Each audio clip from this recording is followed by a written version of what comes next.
Hey guys, it's Alex, and today I'm here with my February wrap-up. February was a good reading month for me. I got through 10 books, which makes the second month of the year that I've done really well. I also got a lot of books from the library if you watched my vlogs and just saw me constantly going to the library. So most of the books I read were actually from the library and not books off my shelves, which will probably be the case for the next month or two. The first book that I read in February was Jurassic Park by Michael Crichton. This is an adult science fiction book about a theme park with dinosaurs. Essentially, scientists have cloned the DNA of dinosaurs and created the living thing. And then everything goes wrong. I think most people have seen the movie or are at least aware of the story, but I gave this 5 stars.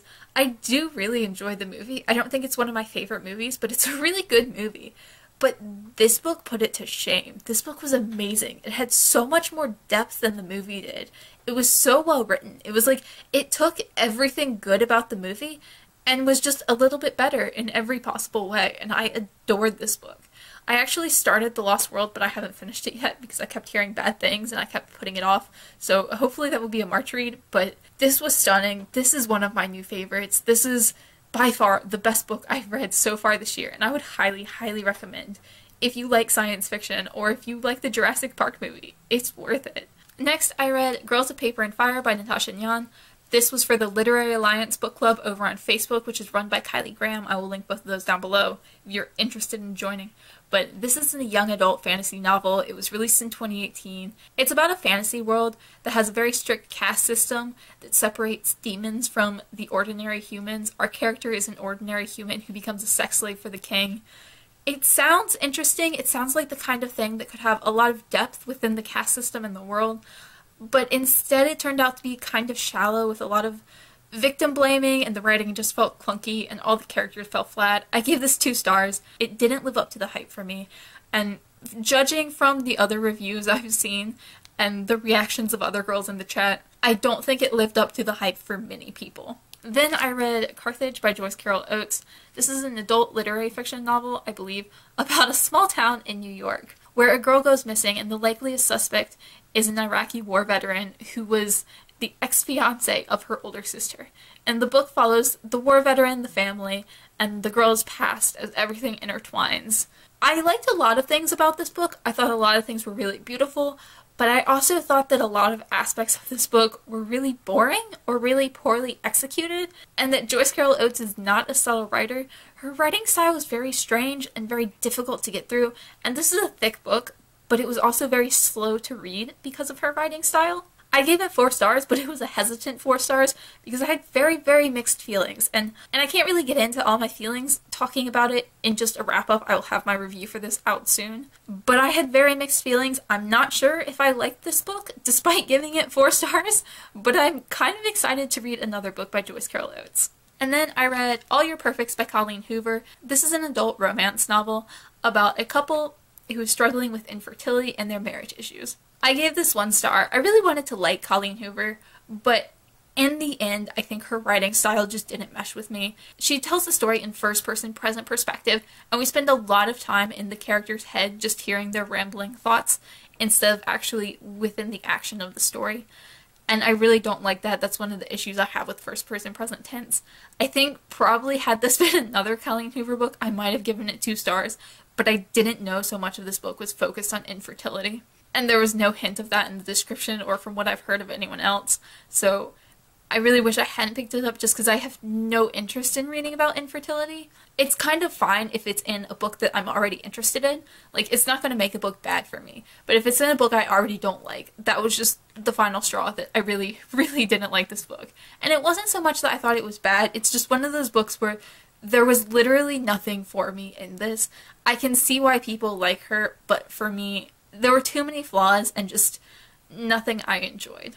Then I read You Were Here by Cori McCarthy, illustrated by Sonia Liao. This is a contemporary YA about a girl whose older brother died while doing a daredevil stunt, and essentially she is suffering from depression, and she also sort of goes to do daredevil stunts to follow in his footsteps. The book follows her and her group of friends the summer before college as they sort of become adults and accept that they're going their separate ways. I wanted to like this. I thought I was going to. I gave it 3 stars because it had a lot of issues, but I did really like the premise. It's told in 5 perspectives, which is a lot for me, two of them are not in words. One is word art, and then the other is a comic strip. I really enjoyed the comic strip. The word art felt a little gimmicky to me. It didn't really work within the story. It didn't feel necessary. That character didn't feel necessary. But overall, I just think the 5 perspectives got to be way too much for me. And I didn't dislike this book. I gave it 3 stars. It was fine. But I thought this was going to be really fun and enjoyable, and it wound up just being kind of a drag. Next, I read Where Have All the Flowers Gone? The Diary of Molly Mackenzie Flaherty by Emerson White.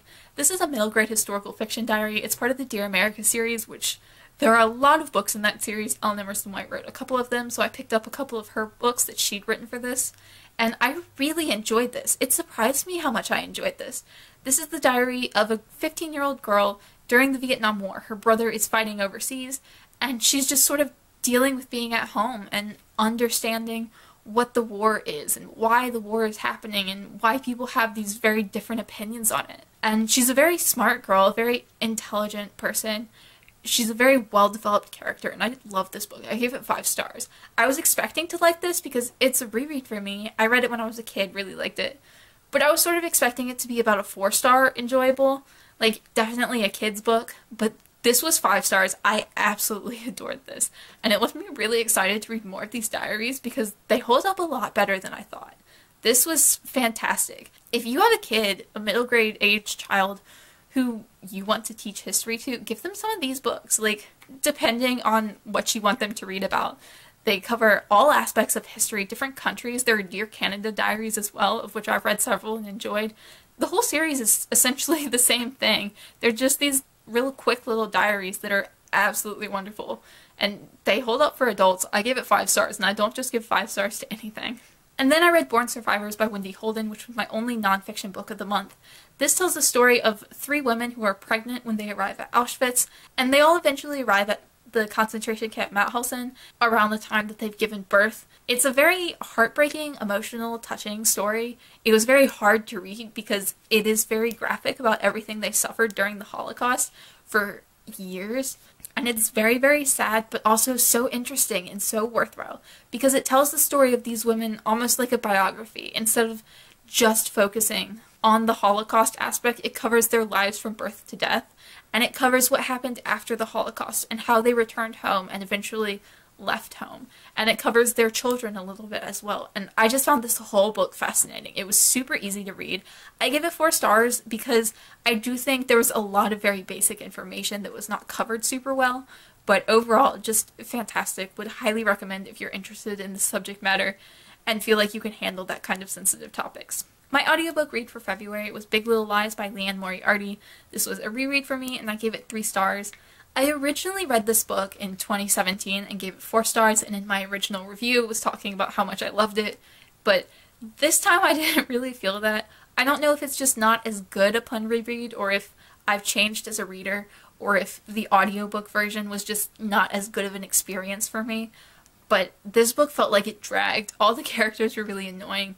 It was interesting enough that I followed the story and was down to continue, but it just felt like it went on forever and would never end. And the characters made me cringe some of the time, and I was just kind of over it and very relieved when it ended, but it was still 3 stars. It was fine. It hasn't turned me off Liane Moriarty because I still think this is a worthwhile read, but it just maybe not rereading the audiobook. That probably wasn't a good choice for me. Then I read The Journal of Patrick Seamus Flaherty, which is also by Emerson White. He is the older brother of the girl who wrote the previous diary that I read. He's in Vietnam, and this journal takes place during his time in Vietnam. He's there for like 6 months, I believe. I gave this 4 stars. I don't think this was necessarily any more poorly done than the other one was. I just don't really have much interest in wartime diaries. This probably isn't one I would have picked up, except Emerson White wrote it.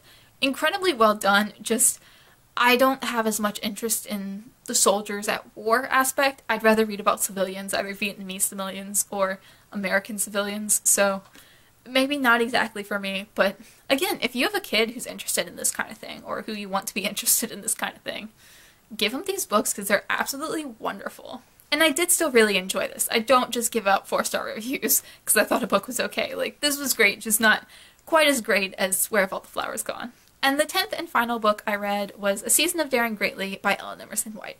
This was for the Booktuber readathon, and I read a lot of Ellen Emerson White books this month, all 3 of which were rereads for me, although the first 2 I hadn't read since I was a child, so it's been a minute.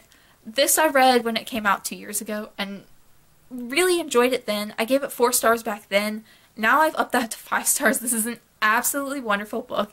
It's a YA contemporary, sort of edging into new adult a little bit, about an 18-year-old girl who's drafted by a Major League Baseball team. It's very heavy on the feminism, heavy on character development. It's very interesting, very well written, really hilarious, but also heartwarming and sad. Her father has died several years prior to the start of this book, and it's just about her life as she gets started in professional baseball. Obviously playing at a very low level, she doesn't immediately go to the majors because no one does. It's a realistic take on baseball and sports, and I really love it for that. It's a wonderful book.